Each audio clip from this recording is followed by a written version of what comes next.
Now, we are called to be faithful regardless of difficulty or danger. Now, that's another important thing, because in our generation, we think that the whole purpose of the Christian lives is to guarantee us a happy passage through life. But that's not so. We are supposed to live for Christ, even when it's hard, even when we suffer, even when it's difficult. And faithfulness cannot be measured truly and cannot be validated until there is suffering, there is pain, there is a possibility of drawing back, until it's not all roses.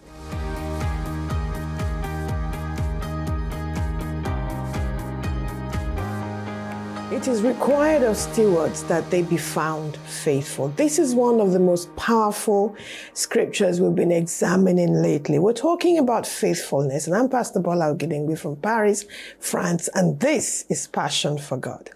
We've been talking about faithfulness in this series of programs. This is about the fourth program in this series, and we have a couple more to go. We're going to be looking at how we engage the process of transformation to become faithful. But this evening, we're going to conclude the whole series on the necessity for us to be faithful, by looking at one final dimension of faithfulness, which is faithfulness in suffering.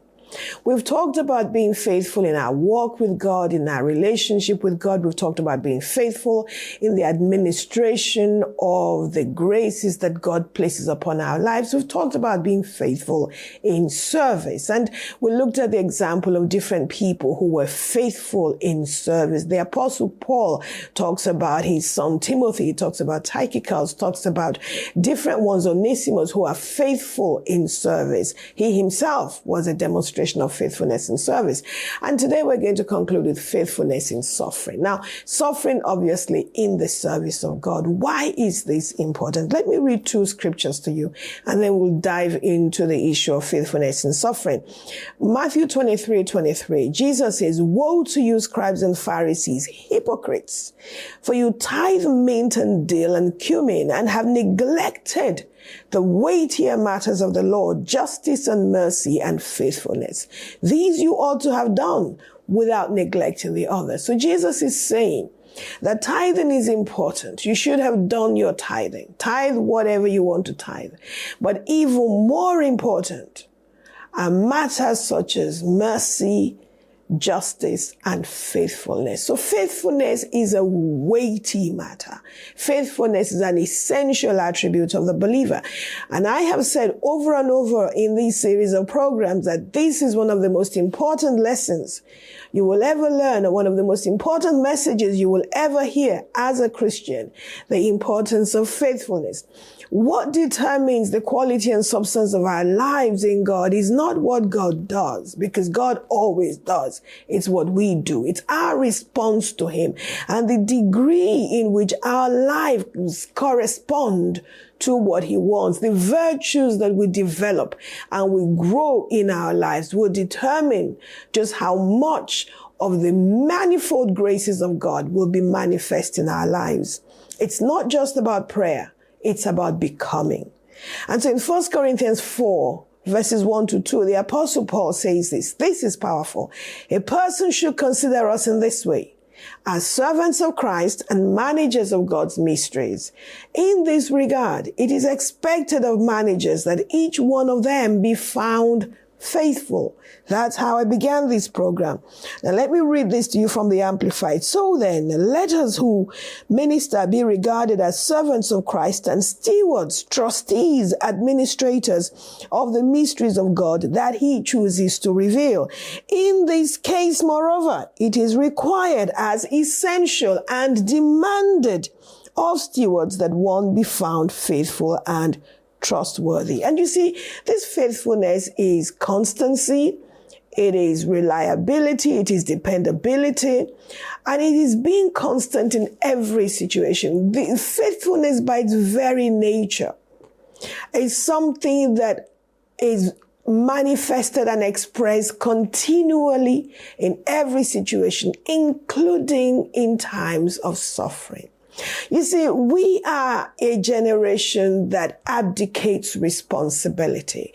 We are a generation that draws back from commitment. When things get tough, when things get hard, people come and they say, we're going to, pastors joke about this all the time. People who join the church and say, I'm going to be with you forever. And then the next day they are gone. I had one minister, a very kind man, say that when people say, oh, pastor, I just love this church, I'll never leave. They say, no, don't say that. Just pray for the grace of God. Just pray for the grace of God. Because they have seen so many swear total, absolute allegiance and then disappear because people are not faithful. But it is required of stewards that they be found faithful. So when things get tough, people just disappear. Now, we are called to be faithful regardless of difficulty or danger. Now, that's another important thing because in our generation, we think that the whole purpose of the Christian lives is to guarantee us a happy passage through life. But that's not so.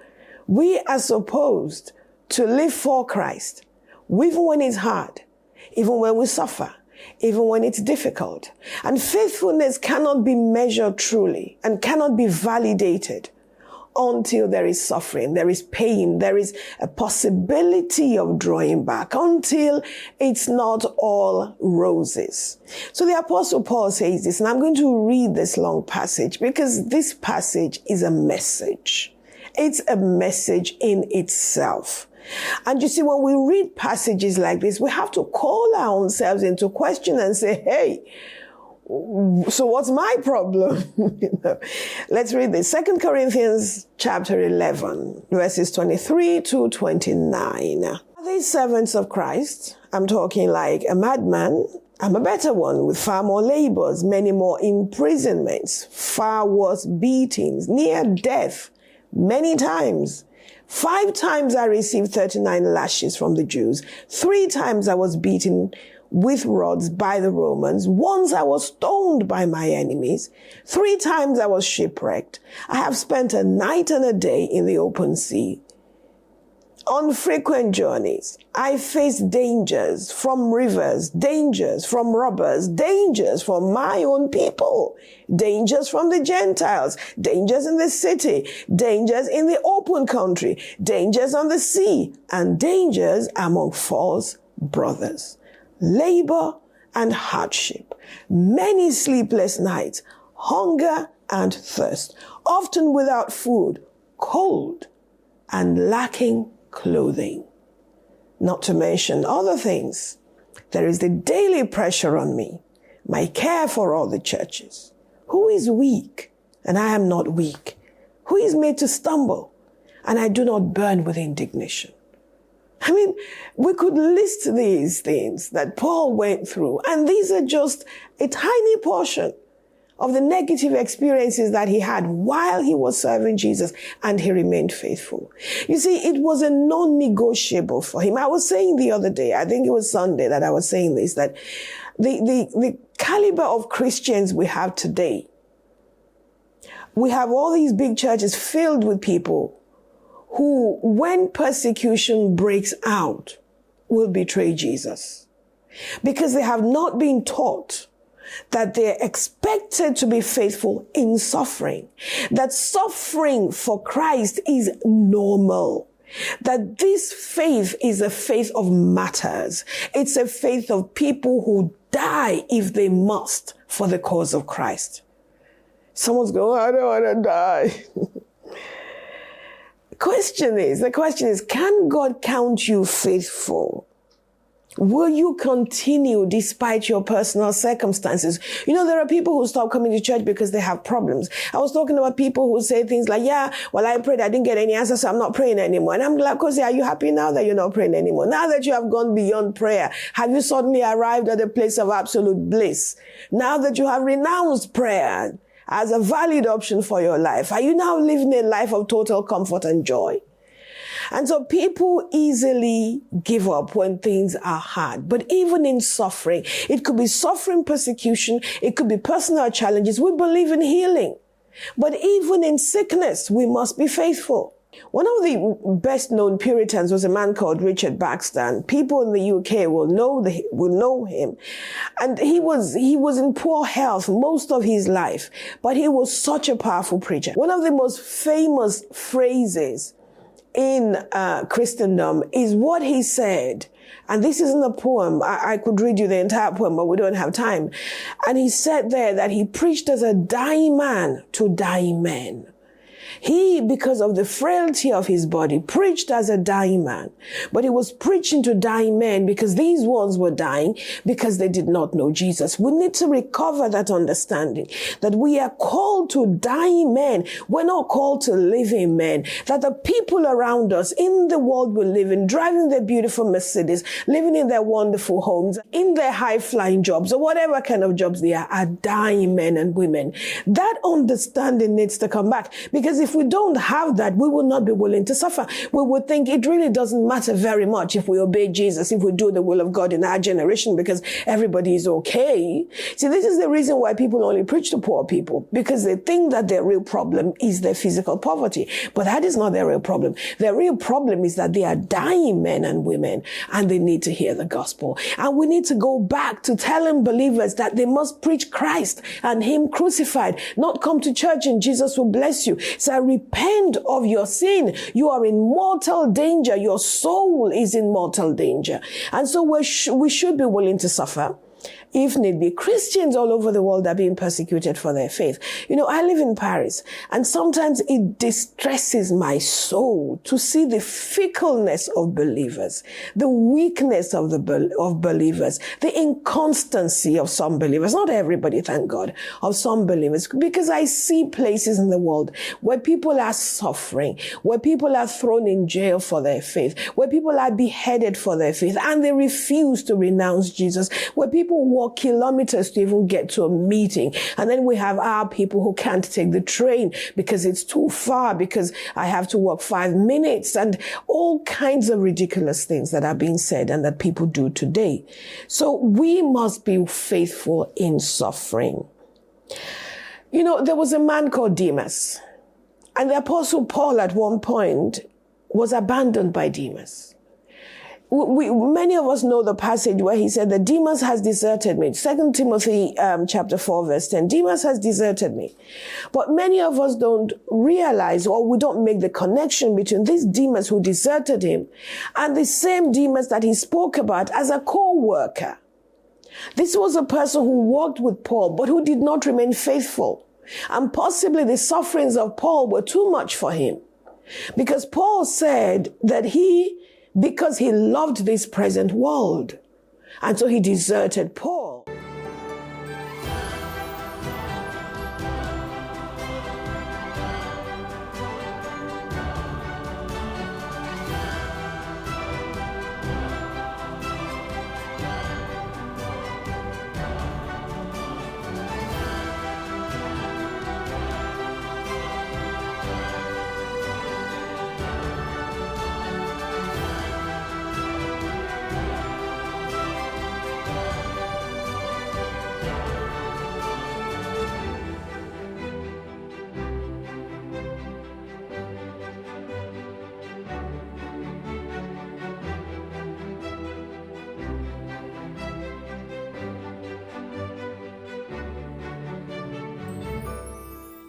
So Demas has deserted me, said Paul. And we could just read it like that and say, oh, there was a fellow who named Demas who deserted Paul.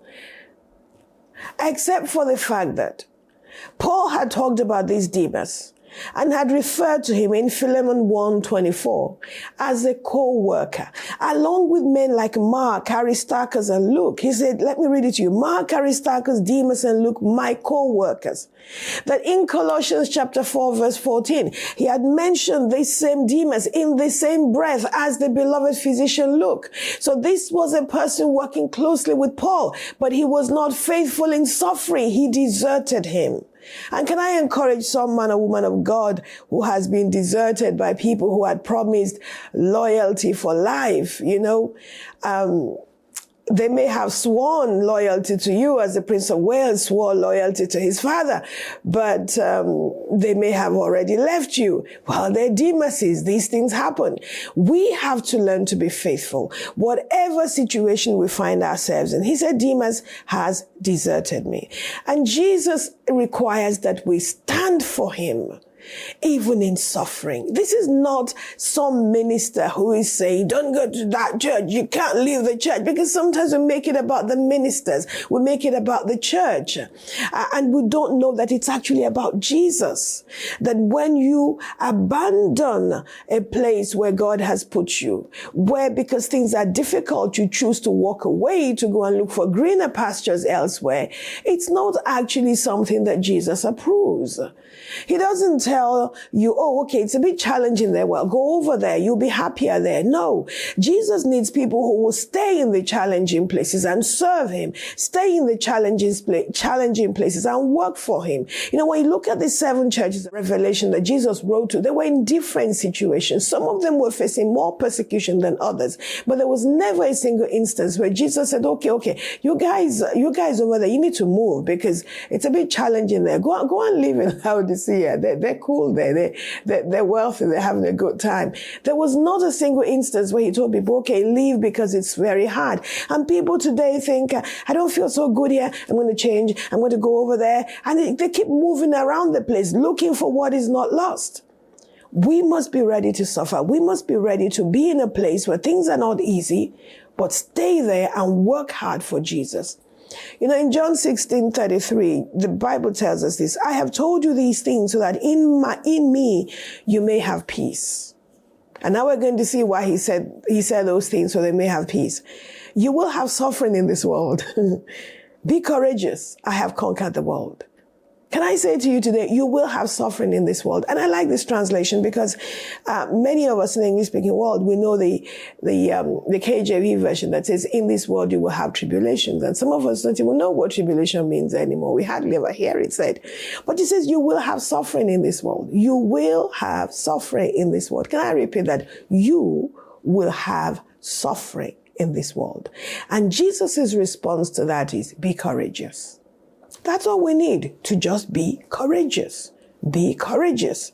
Be courageous. And you see, if we are not willing to face suffering, we will betray Jesus. The church in much of the West has betrayed Jesus.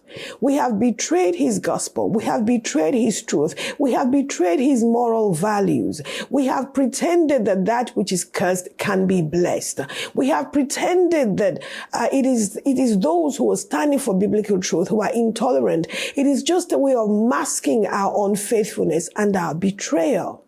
The church has largely in the West betrayed Jesus because it is spineless and it is unfaithful. You see, when we're not willing to suffer, we will inevitably betray Jesus. I saw a clip about from 2 individuals who were talking about some of the evils in our society today. And they've been at the forefront of fighting for Christian values and standards, even though they are not ministers. And they said something really interesting. And they said why is it that the churches are not speaking up? Why is it that the pastors are not speaking up? And they concluded that they're afraid. They're afraid. Either they don't really believe what the Bible says, or they're afraid. And in many instances, they are afraid because they're not willing to suffer. See, we need to be willing to suffer.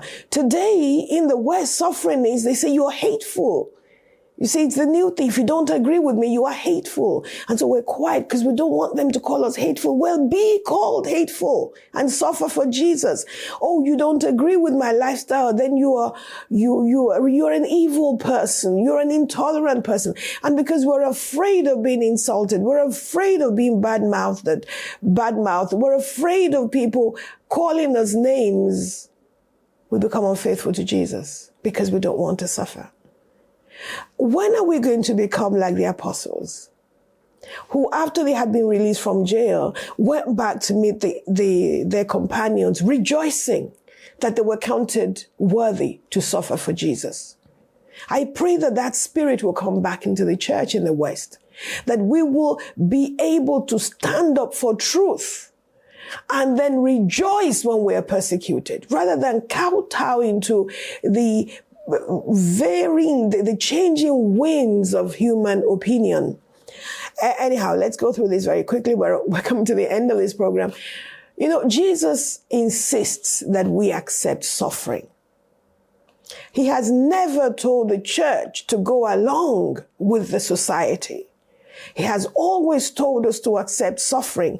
Revelation 2 verses 8 to 10, write to the angel of the church in Smyrna, the first and the last, the one who was dead and came to life, says, I know your affliction and poverty, yet you are rich.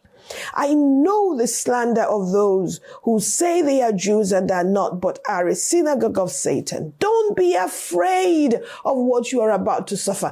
Can I say that again to someone today?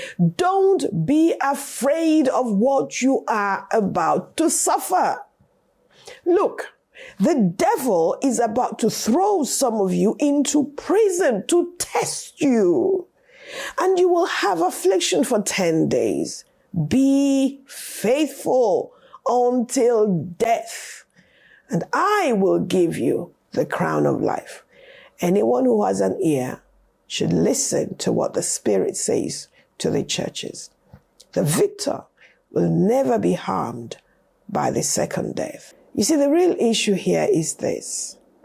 Do we want the reward that Jesus gives, or do we want the approval of the world? We cannot be faithful unless we are willing to suffer. And so Jesus writes to this church that has already suffered, because he says to them, I know your affliction and your poverty. I know your affliction. In other words, they have been through hard times. So Jesus says, I know what you've been through. I know. And then he says, there's more to come. So brace yourselves. There's more trouble coming. Now that's amazing, because in our theology today, Jesus would say, oh, you had problems I didn't know. I would have rescued you. Okay. Now I'm rescuing you. Oh, right now, because you have the victory. No, he didn't say that. He said there's more trouble coming. The devil is going to throw you into prison, but don't be afraid. Don't be afraid. You see, if you're a believer in the world today, you need to meditate on this scripture and say to yourself, I will not be afraid of what I am about to suffer, because suffer you will. Whether it is in countries where you have Islamic fundamentalism and there's pressure on Christians, or in countries where you have secular fundamentalism and there is pressure on Christians, or in countries where you can be easily accused of blasphemy, or countries that just hate Christians. If you are a Christian today, it's time to get ready to suffer. You must develop the spirit of martyrdom. Be willing to suffer. This is not the time when Christians just go around the place, oh, we're Christians, we're the dominant. No. There is no place in the world today where Christianity can truly be called dominant, in the sense that they can do anything, Christians can do anything they want, and they dominate the whole landscape. No, absolutely not. Not only are we not dominant, we are under fire. We're increasingly under attack. And things that humanity has believed since the beginning of time are not only being challenged, but you're holding on to it is making you a target. Not to talk of the divinity of Christ. Because everybody wants to get along with everybody. Can we just have these amorphous pool of religious belief and spirituality without any form of specific identification and exclusivity? Then we can all get on well together.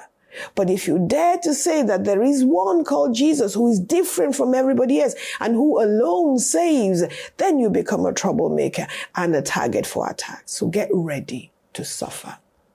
If we are not willing to suffer, we will betray Jesus.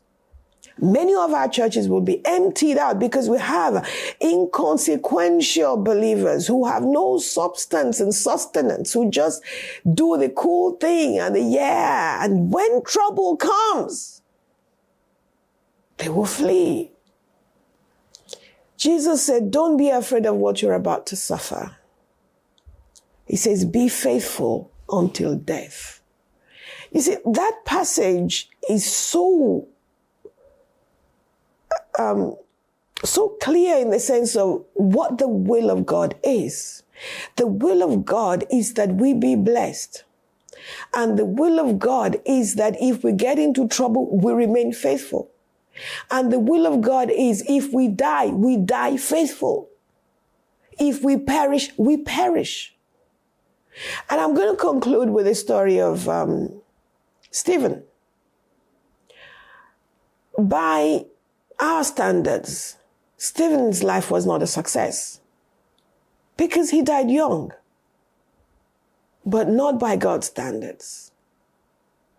You see, we look at natural things to determine whether we should take a stand or not, what we stand to gain in the natural. But when you're a Christian, you know that your life does not end here. That there is a question of eternity. There is a day of reckoning. There is a day of judgment. There is a day when the entire life you lived here will come under scrutiny. And we live for that day. We don't live for the benefits we derive in the world today. If you live for the benefits that you derive in the world today, you will betray Jesus. And so Stephen was stoned for his faith.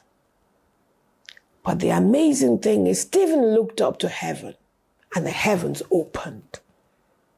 And he saw a vision of Jesus. It's almost as if the Lord saw his servant and his master and rose up to receive him.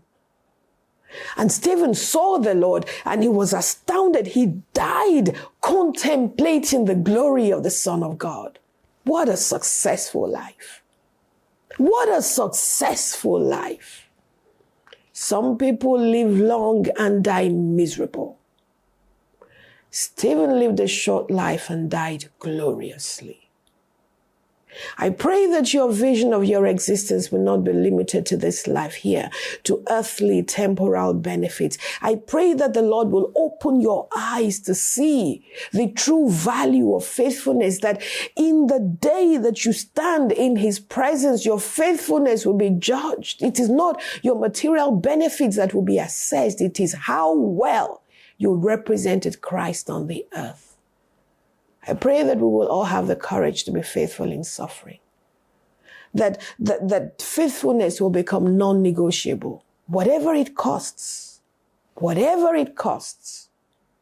just so long as the name of Jesus is lifted up and honored in our generation. God bless you. I'll see you next week. Shalom.